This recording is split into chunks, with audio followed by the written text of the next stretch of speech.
What are the downsides of being the popular kid in high school? My friendship with Owen was evidence that boy-girl friendships don't work, but not for the reason you're thinking. Our friendship started when we were 14. He was the wild card, the type to validate any bad decision you made. And since we lived in Ireland, where the socially acceptable drinking age is 12, he was dangerous. Except I didn't see it that way. Back then, all I knew was that he was fun to be around, and he just got me. Plus, we had practically built an empire together, because he had like 15 male friends, and I had almost 25 female friends. So we'd both be invited to literally everything. So in the summer before senior year, we were practically the king and queen of people our age in Dublin, until Owen took it too far. You see, he had a crush on this girl called Zoe, and I could see why. She was Eastern European, and was practically the beauty standard. So, like any good friend, I tried many times to set them up together. But, well, let's just say she was not picking up what Owen was putting down. But Owen kept trying, except not in a creepy way, more like in a puppy chasing its own tail kind of way. So one day in July, me, Owen, and our empire were hanging out around Stephen's Green, one of the biggest shopping centers in Dublin. We were around 17 and it was 77 degrees Fahrenheit, super hot for Ireland. And just like the stereotype, we were all drunk as heck. And that's when I learned just how R-worded Owen really is. Let me paint the picture. It was right after the pandemic. None of us were 18, and we had run out of alcohol. So Owen did what any respectable 17-year-old would do in that situation. He grabbed Zoe's hand sanitizer and started pouring it into his mouth. I tried to grab it from him. He won that battle. Our entire empire was laughing and cheering him on, like it was the funniest thing in the world. In that moment, I realized that, to them, we were nothing more than the party holders. Within minutes, his eyes were rolling to the back of his head. He was staggering around and falling into the outside seating area of the nearby restaurants. I tried to pull him to the side and get him to the recovery position, but I wasn't strong enough to do it alone, and no one wanted to help, until I started shouting at the 6-foot boys with their hands in their pockets. And luckily, we managed to get him to vomit in an alley. My heart was racing while I called the ambulance, but while we waited, he began to regain consciousness. Before I continue, you have to know Owen hates physical contact. Even when our hands accidentally brush against each other,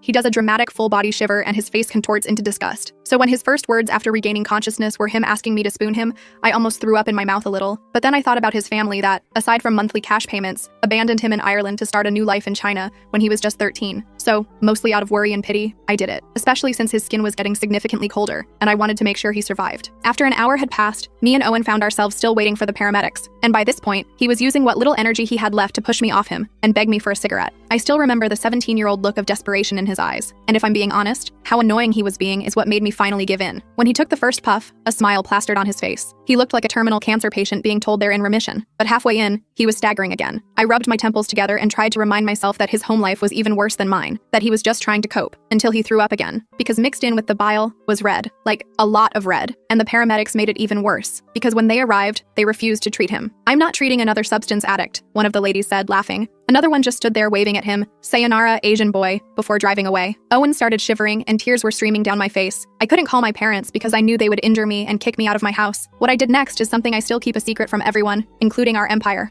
I can't tell you what happened next in this video. The full story is on my channel.